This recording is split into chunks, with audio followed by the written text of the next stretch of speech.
Hello students, welcome to another video lecture on electromagnetism.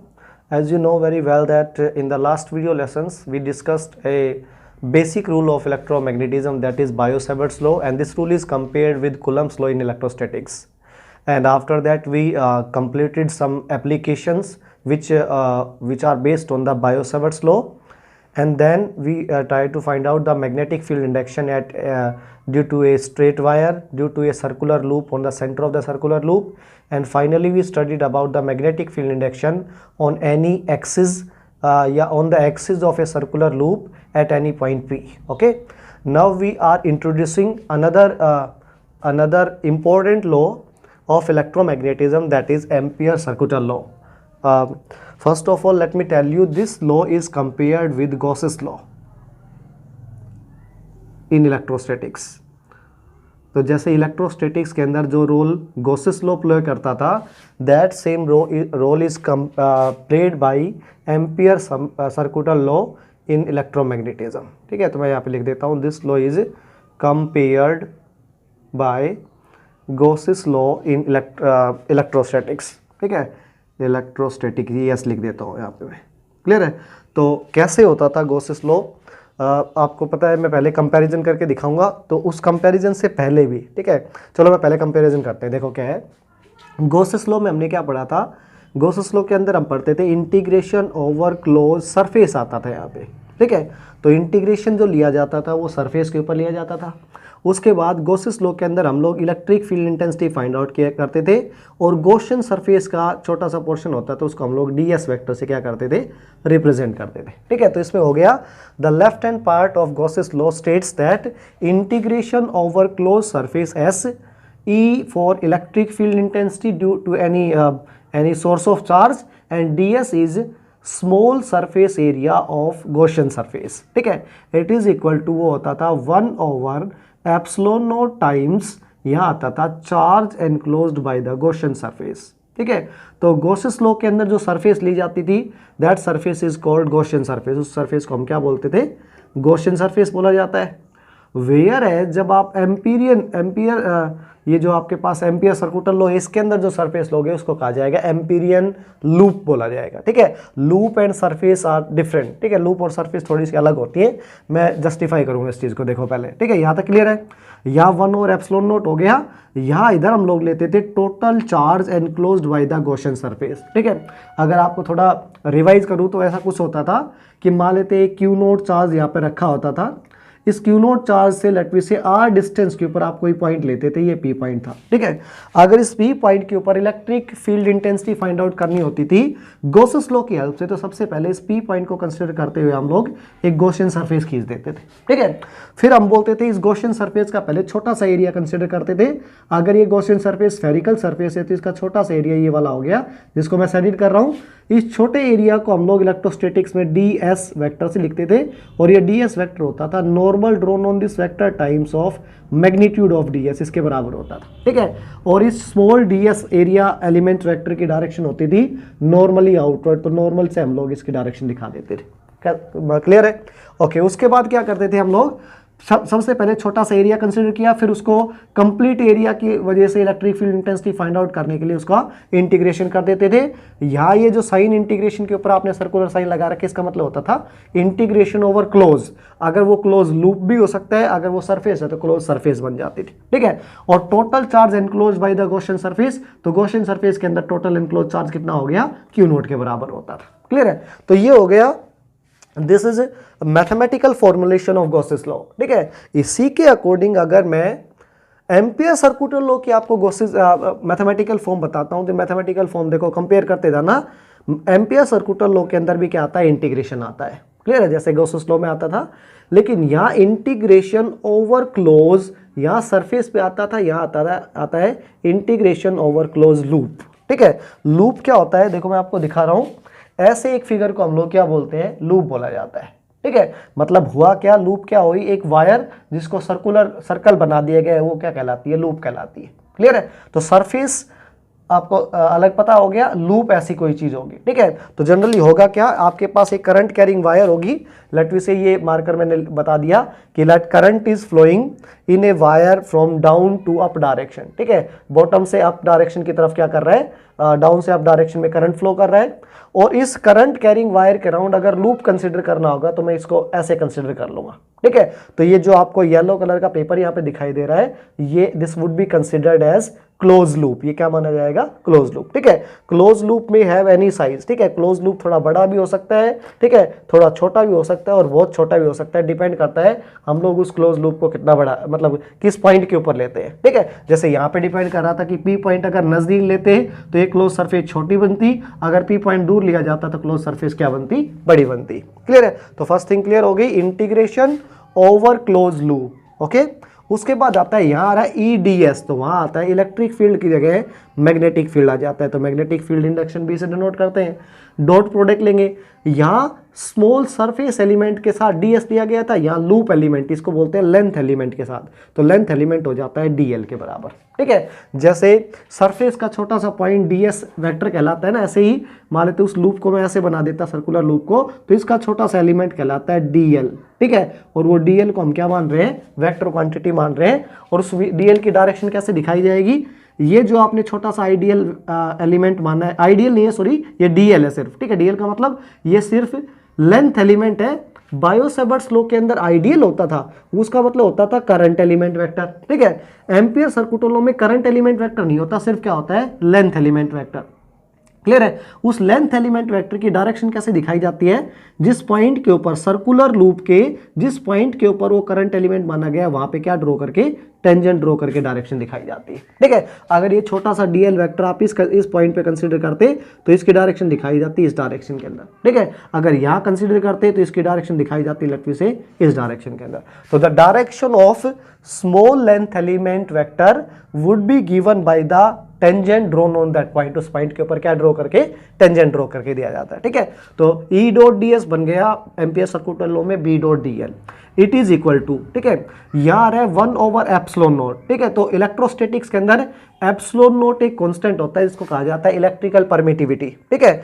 और हम लोग मैग्नेटिक फील्ड के अंदर लेते हैं μ0, तो μ0 एक अनदर कांस्टेंट होता है जिसको हम बोलते हैं मैग्नेटिक परमिबिलिटी, ठीक है। ये बात आप लोग नोटिस करना मैग्नेटिक फील्ड और इलेक्ट्रोस्टैटिक्स के अंदर कि अगर ε0 नीचे आता है तो μ0 हरदम क्या आएगा, ऊपर आएगा। अगर μ0 नीचे आता है तो ε0 क्या आएगा, ऊपर आएगा, ठीक है। इनवर्स होते हैं एक दूसरे के।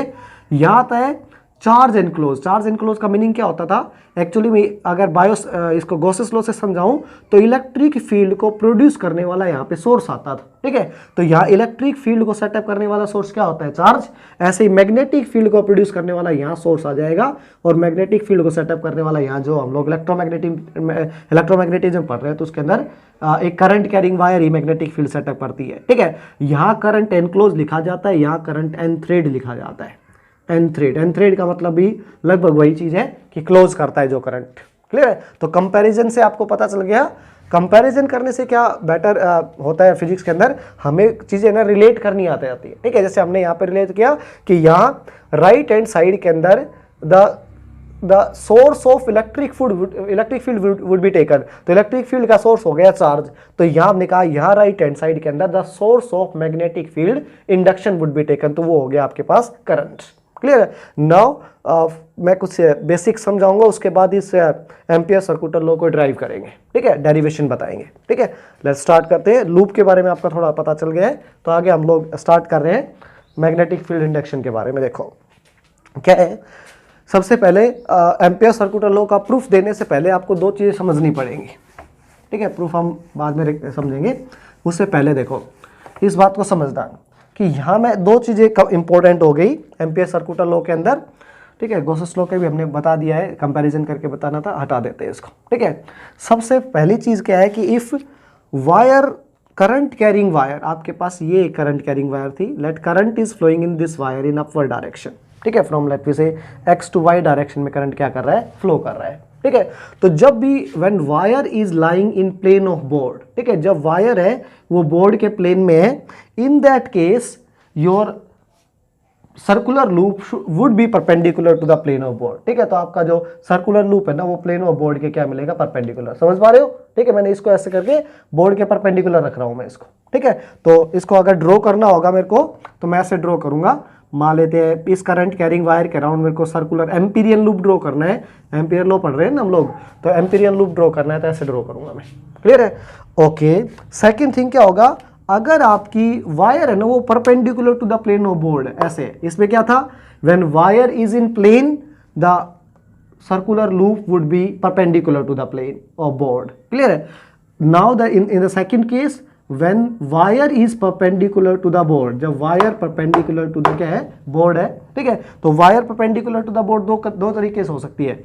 वायर के अंदर current perpendicular to the board outward भी हो सकता है, वायर के अंदर करंट, मैं देखो पेन को घुमा रहा हूं, perpendicular to the board inward भी हो सकता है। ठीक है, उन दोनों केस के अंदर वायर को दिखाया कैसे जाता है, मैंने बताया था मैथमेटिक्स या इसके अंदर मैग्नेटिक फील्ड वाली यूनिट के अंदर कोई भी quantity perpendicular to the board inward होती है ना तो उसको हम लोग क्रॉस से शो करते हैं, और perpendicular to the board outward होती है तो उसको एनसर्कल्ड डॉट से शो किया जाता है। क्लियर है?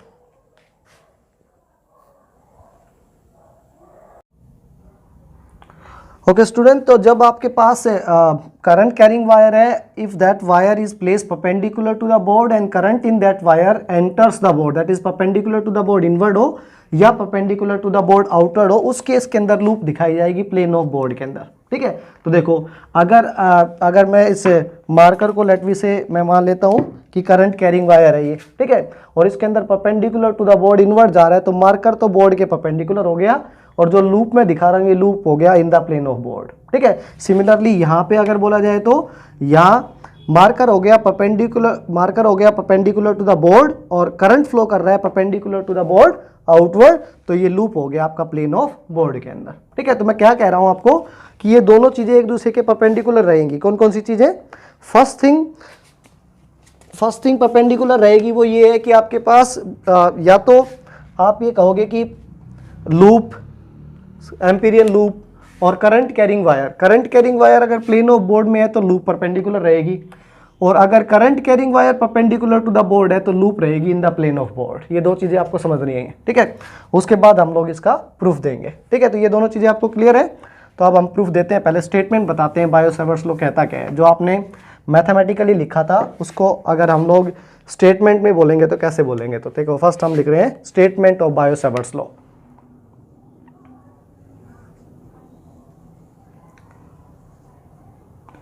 स्टेटमेंट ऑफ बायो-सेवर्ट्स लॉ के लिए हम लोग सबसे पहले इसको मैथमेटिक्स में लिख देते हैं। तो मैथमेटिक्स हम इसको पढ़ चुके हैं, इंटीग्रेशन ओवर क्लोज लूप। ठीक है, यहाँ पे लूप लिख देते हैं, integration over close loop B dot D L.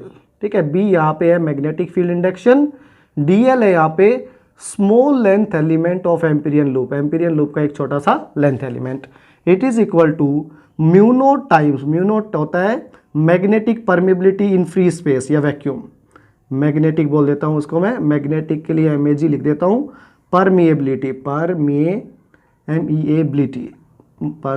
Permeability of free space भी बोल सकते हैं इसको आप लोग, वैक्यूम भी बोल सकते हो।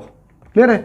तो परमिएबिलिटी, पहले तो ये वर्ड जो आपने पहले सुना है परमिएबल, ये वर्ड है, ये परमीट वर्ड से बना हुआ है, और परमीट वर्ड का मतलब होता है टू सेपरेट। ठीक है, कोई किसी चीज का क्या होना, फैल जाना। तो यहाँ मैग्नेटिक फील्ड लाइंस का फैल जाना होता है एक्चुअली में। ठीक है, कि किसी वैक्यूम के अंदर मैग्नेटिक फील्ड लाइंस कैसे सेट होते हैं उसके लिए एक कांस्टेंट बना रखा है हमने। जैसे वैक्यूम के अंदर 1/4 पाई एप्सिलॉन नॉट इलेक्ट्रोस्टैटिक्स में कांस्टेंट था, ऐसे ही म्यू नॉट हमने कांस्टेंट बना रखा है किसके अंदर, मैग्नेटिक फील्ड के अंदर। क्लियर है? तो magnetic permeability of free space या वैक्यूम कहा जाता है इसको। इट इज इक्वल टू, ये लिखा आपने करंट फ्लोइंग, करंट लिख दिया आई, और एनथ्रेड लिख देता हूँ यहाँ पे, current enthread by the, enthread का मतलब होता है घेरना ही है वही चीज, current enthread by the Amperian loop. ठीक है, तो इस चीज को हमने अगर स्टेटमेंट की फॉर्म में लिखना है तो हम कैसे लिखेंगे इसको, हम लिखेंगे ampere circular law states that, ACL लिख देता हूं मैं इसको, ampere circular law states that. देखो यहाँ ऐसा करने के बाद यहाँ से करते हैं स्टार्ट, हम लोग क्या बोलते हैं इसको इंटीग्रेशन बोलते हैं, और यहाँ हम लोग लूप का मतलब होता है लाइन, एक लाइन को आपने घुमा के सर्कुलर लूप बनाया था, तो हम यहाँ पे लिखेंगे the line integral the line integral of magnetic field induction, magnetic field induction को बी लेटर से डिनोट कर देता हूँ, the line integral of magnetic field induction around a close path, ठीक है, ये क्लोज लूप का मतलब क्लोज पाथ हो गया आपका, around a close path, around a close path is equal to, ठीक है, is equal to mu naught times, mu naught आपने लगा रखा है, ये म्यू नोट लगा दिया, mu naught times current enthread by the close loop, current enthread, enthread का मतलब एनक्लोज, बंद करना, current enclosed by the close loop, ठीक है, या क्लोज, हाँ ठीक है, क्लोज लूप बोल देते हैं, तो current enthread by the close loop, ये है।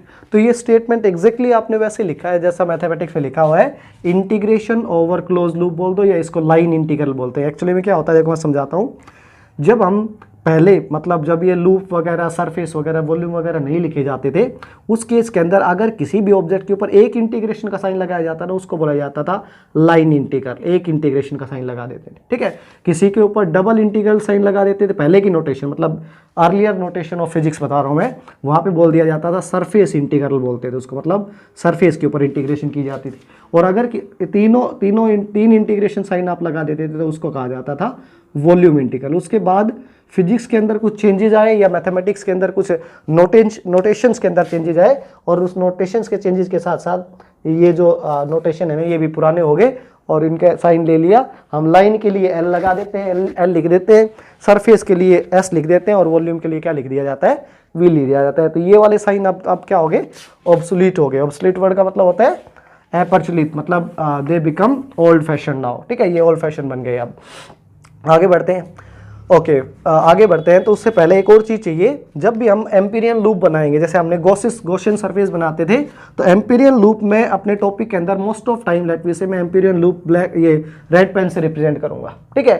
तो ऐसा भी हो सकता है कि एम्पीरियन लूप के अंदर हरदम एक वायर तो नहीं मिलेगी, हो सकता है एम्पीरियन लूप के अंदर 3 करंट कैरिंग वायर है लेट वी से, ठीक है, और तीनों करंट कैरिंग वायर में डायरेक्शन ऑफ करंट का अलग अलग है। देखो इसमें करंट जा रहा है लेफ्ट से राइट डायरेक्शन में, इससे राइट से लेफ्ट आ रहा है, और इसमें फिर लेफ्ट से राइट डायरेक्शन में जा रहा है।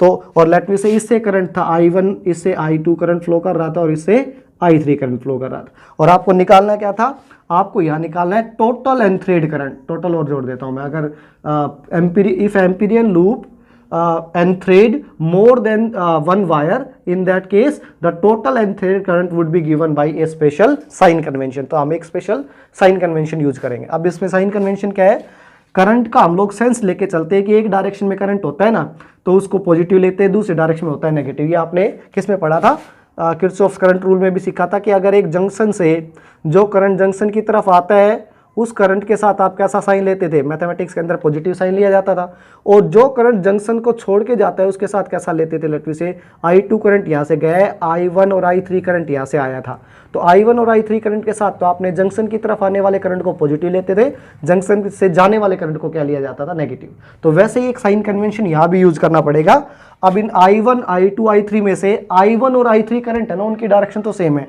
I1 and I3 current are going from left to right, और I2 करंट है ना वो राइट से लेफ्ट डायरेक्शन में आ रहा है। तो या तो I1 और I3 करंट को आप नेगेटिव लो, I2 को पॉजिटिव लो, या I2 का नेगेटिव लो और I1 और I3 को क्या लिया जाए, पॉजिटिव लिया जाए। तो क्योंकि सब लोग अपने अपने तरफ से करेंगे, तो हमने क्या बना दिया, हर एम्पीरियन लूप के अंदर जब भी एम्पीरियन लूप एक से ज्यादा करंट कैरिंग वायर्स को क्या करती है, एनक्लोज करती है, एनथ्रेड करती है, तो हमने एक साइन कन्वेंशन बना दिया, ठीक है।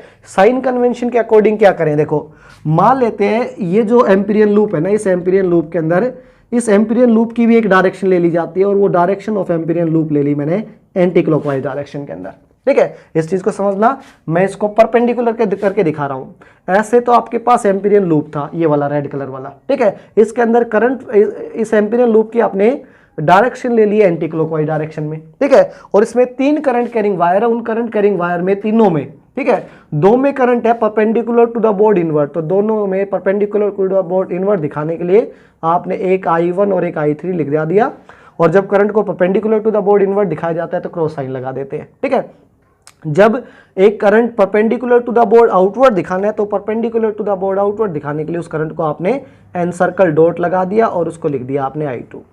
अब ये साइन कन्वेंशन क्या कहता है कि अगर आपने लूप की डायरेक्शन एंटी क्लॉकवाइज डायरेक्शन में ली है, ठीक है। अगर आपने एम्पीरियन लूप है वो एंटी क्लॉकवाइज डायरेक्शन में कंसीडर किया है, तो जो आपका थंब है ना, उस थंब की डायरेक्शन में जो करंट होगा ना वो करंट लिया जाएगा पॉजिटिव, और थंब की डायरेक्शन के अपोजिट करंट होगा वो लिया जाएगा नेगेटिव। तो जैसे आपने यहाँ एम्पीरियन लूप ली थी, उसके अंदर उस एम्पीरियन लूप की डायरेक्शन आपने एंटी क्लॉकवाइज ली थी, तो आपने राइट हैंड थंब रूल से अपनी फिंगर्स को उसी डायरेक्शन में घुमा देना है जिस तरफ आपकी सर्कुलर लूप्स है या सर्कुलर लूप की डायरेक्शन ली है। तो आपने सर्कुलर लूप की डायरेक्शन ली है एंटी क्लॉकवाइज डायरेक्शन में, तो आपका थंब रखा गया perpendicular to the board outward. तो आउटवर्ड आने वाले करंट को तो आप क्या लोगे, पॉजिटिव लोगे, इनवर्ड जाने वाले करंट को क्या लोगे, नेगेटिव। तो इस लूप के अंदर अगर कंसीडर किया जाए तो total and thread current in this loop, ठीक है, इस लूप के अंदर, इन दिस लूप, इस लूप के अंदर टोटल एंड थ्रेड करंट कितना हो गया। तो देखो जो current perpendicular to the board outward आ रहा है ना वो पॉजिटिव, तो पॉजिटिव कौन सा हो गया, I2 करंट, तो क्या होगा पॉजिटिव, I2 करंट के साथ पॉजिटिव साइन लिया जाएगा। और जो current perpendicular to the board inward जा रहा है वो नेगेटिव, दैट इज I1 और I3 currents would be taken as negative. इसका मतलब मान लेते हैं ये I1 करंट 1 एम्पियर का था, I2 3 एम्पियर का था, और I3 3 एम्पियर का था, और I2 करंट था लेट से 5 एम्पियर का। तो टोटल करंट कितना हो गया इसके अंदर, 5 एम्पियर वाला करंट पॉजिटिव लेना है, और ये दोनों नेगेटिव, -1 एम्पियर और -3 एम्पियर, ठीक है। तो टोटल करंट हो गया आपका 5 एम्पियर -4 एम्पियर।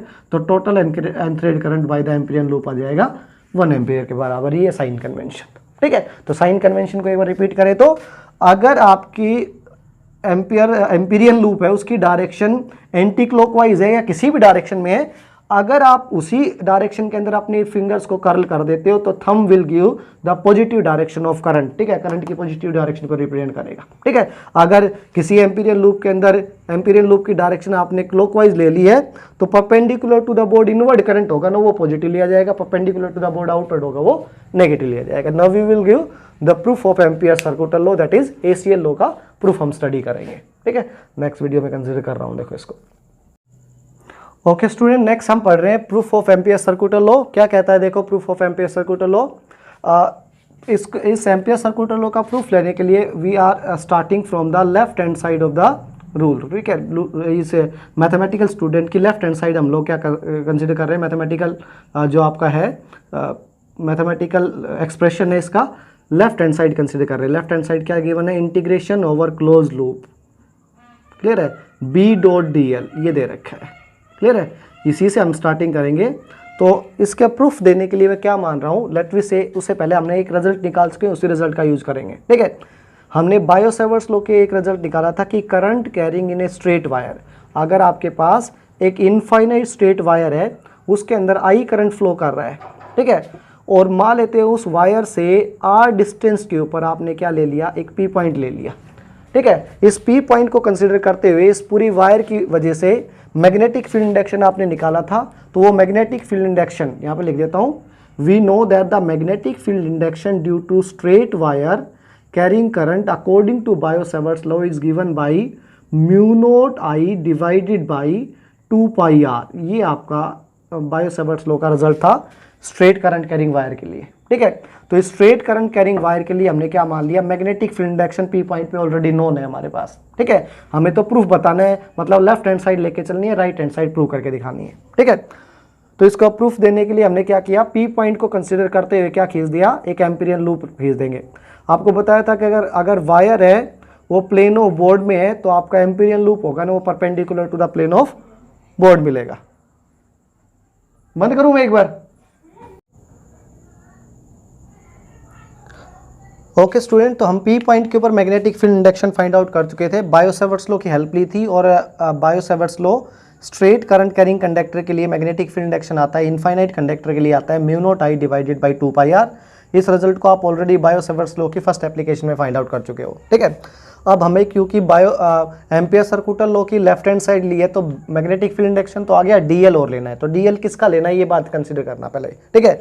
DL है क्या, सबसे पहले आपके पास एक करंट कैरिंग कंडक्टर से P पॉइंट के ऊपर मैग्नेटिक फील्ड इंडक्शन आपने बता दिया, इतना है, ठीक है।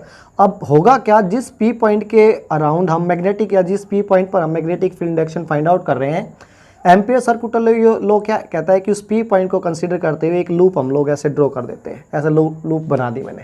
क्लियर है, देख पा रहे हो आप इस लूप को?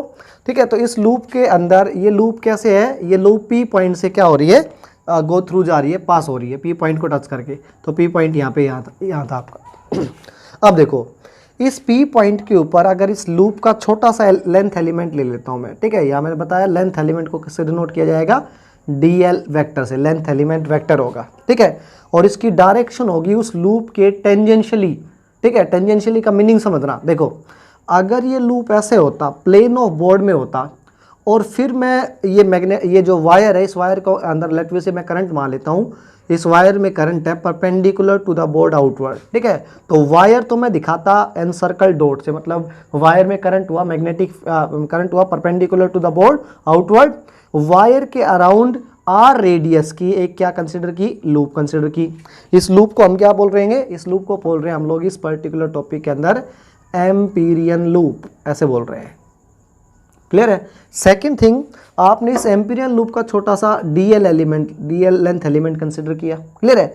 अब इस डीएल एलिमेंट की डायरेक्शन देखो कैसे होगी, मैंने कहा था जब भी डीएल एलिमेंट की डायरेक्शन निकाली जाएगी उस एम्पीरियन लूप के ऊपर, उस पॉइंट के ऊपर टेंजेंट ड्रॉ किया जाएगा। तो यहाँ टेंजेंट ड्रॉ किया मैंने, ठीक है, थोड़ा जूम इन कर लेना आप इस पॉइंट के ऊपर, आप जब भी आप कंसिडर करो इसको, ठीक है।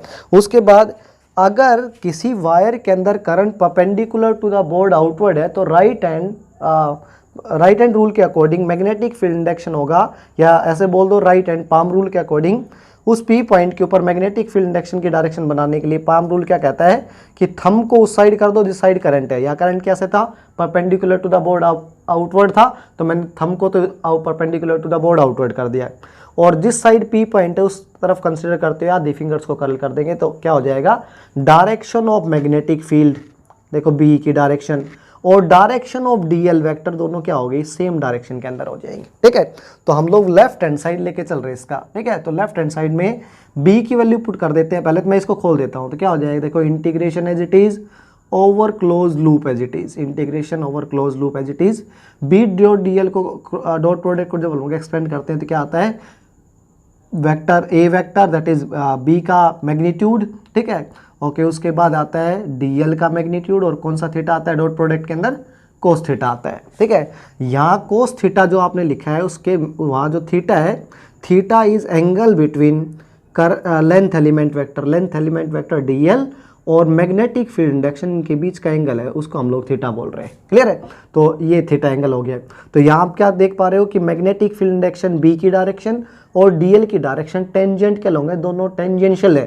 ठीक है, तो ये एंगल हो जाएगा आपके पास 0 डिग्री के बराबर। अगर ये एंगल 0 डिग्री के बराबर आया तो कोस 0 1 के बराबर होता है। तो आपको इंटीग्रेशन सिर्फ सोल्व करना है, integration over close loop L, loop लिख देता हूँ यहाँ मैं कंप्लीट, बी का मैग्नीट्यूड और डीएल का मैग्नीट्यूड बच गया आपके पास। क्लियर है, अब इसको आगे सोल्व करते हैं।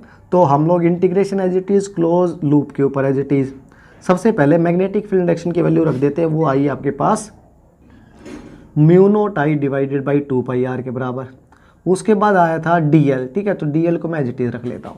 ठीक है, आगे सोल्व करते हैं। Integration over close loop as it is, magnetic field induction के अंदर जो चीज़ें कॉन्स्टेंट है उनको बाहर ले लेता हूँ। देखो यहाँ पे म्यू नॉट यहाँ कॉन्स्टेंट है, current flowing through the wire constant है, डिवाइडेड बाई 2 पाई आर, ये सारी चीज़ें कॉन्स्टेंट है। इंटीग्रेशन के अंदर एक ही चीज़ बच जाएगी, डेट इज डीएल बच जाएगा। ठीक है, डीएल है क्या, DL is small element of Amperian loop, Amperian loop का छोटा सा एलिमेंट है। अगर मैं पूरे एम्पीरियन लूप को डीएल एलिमेंट्स के अंदर डिवाइड कर दूं और फिर इसका इंटीग्रेशन कर दूं तो आपके पास आ जाएगा complete, the integration of dl would be circumference of the Amperian loop. ठीक है, तो ये बन जाएगा आपके पास mu naught as it is, I as it is divided by 2 pi r as it is, और डीएल का इंटीग्रेशन आ जाएगा आपके पास circumference of the Amperian loop, तो एम्पीरियन लूप का सर्कमफ्रेंस भी आ जाएगा आपके पास 2 पाई आर के बराबर, क्योंकि ये एम्पीरियन लूप है, इसकी रेडियस आर है तो इसका सर्कमफ्रेंस 2 पाई आर आ जाएगा। 2 पाई आर से 2 पाई आर कैंसिल हो जाएगा, तो राइट हैंड साइड आ गई आपके पास इसकी एम्पियर सर्कुलर लॉ की लेफ्ट हैंड साइड आप लेके चले थे और राइट हैंड साइड आपने प्रूव करके दिखा दी, mu naught times current enthread by the Amperian loop. ठीक है, एम्पीरियन लूप ने कितना करंट एनथ्रेड किया, तो इस एम्पीरियन लूप के अंदर आई करंट था, ऐसे ही आप लोग बोलेंगे इस रेड एम्पीरियन लूप के अंदर भी करंट कितना था, करंट कैरिंग वायर आई थी। क्लियर है, तो यहाँ तक आपको इसको कंसीडर कर लेना है। आपके पास आ गया राइट हैंड साइड आ गई है तो आपने प्रूफ करके दिखा दिया, एम्पियर सर्कुलर लॉ का प्रूफ आ गया आपके पास। क्लियर है? तो सिंपल था, प्रूफ इजी है इसका, यही वाला प्रूफ करना है आपको क्योंकि यही एनसीईआरटी में दे रखा है। प्रदीप की बुक के अंदर शायद एक और प्रूफ भी दे रखा है फॉर एनी आर्बिट्रेरी एलिमेंट, तो वो वाला छोड़ देना, ये इजी प्रूफ है। एग्जाम के अंदर ऐसा कुछ नहीं लिखा जाता कि आर्बिट्रेरी एलिमेंट के लिए फाइंड आउट करके दिखाओ, दिस प्रूफ इज परफेक्ट। ठीक है, परफेक्ट है। ओके, यहाँ तक कर लेना आज। ठीक है, इसके न्यूमेरिकल प्रॉब्लम मैं नेक्स्ट वीडियो के अंदर कंसिडर कर दूंगा। Thank you very much.